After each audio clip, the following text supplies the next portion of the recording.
Laki ng tiwala ng Sono head coach kay Kevin Kiambao. Grabe ang naging impluensya ni KQ sa mga local player ng Sono at KCC. Sikat na sa Korea ang Mr. Long Bomb celebration ni Kevin Kiambao.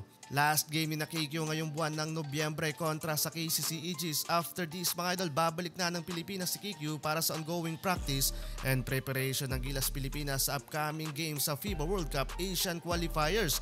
Pero balik muna tayo dito sa kanilang laban. Visiting team mga idol ang Sono Sky Gunner. Opening ng frame, nakuha agad mga idol ng home team ang unang field goal sa laban mula sa former best player ng Korea na si Choi. Habang nagmintes naman mga idol sa first attempt ang ating pambato.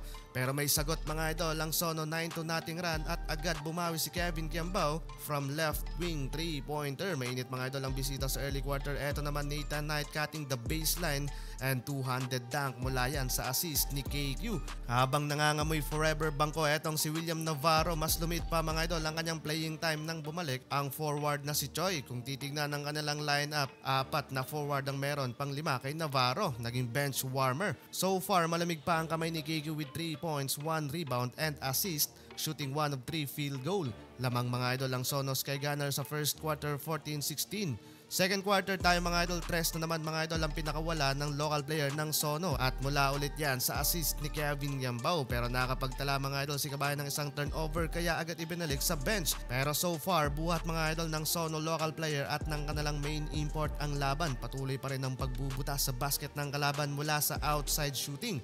Halfway ng quarter hindi makapaniwala si Choi Jun-young sa ginawang bump and one-handed basket ni Nathan Knight. 2 beses pang nag-flex ng muscle doon. Kasabay pinasok si Kevin Kiambao, instant impact ang ating pambato sa opensa ng Sono Sky Gunner. Eto pa sa transition KQ with a highly contested 3-pointer. Pasok yan mga idol. Mr. Long Bomb celebration si KQ.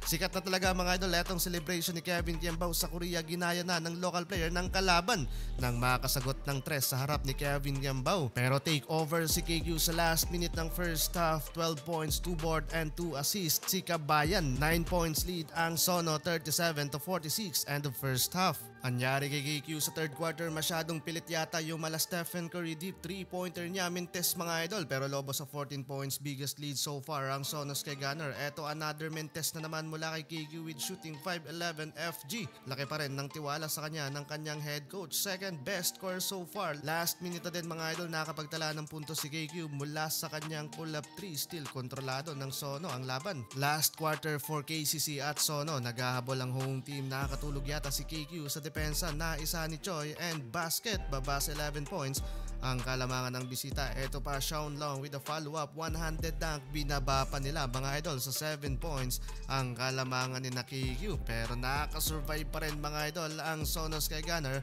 at na-maintain nila ang kalamangan. Huge upset o mga idol ang pagkapanalo ni KQ. Tinalo ng rank 8 ang rank 3 sa ongoing season.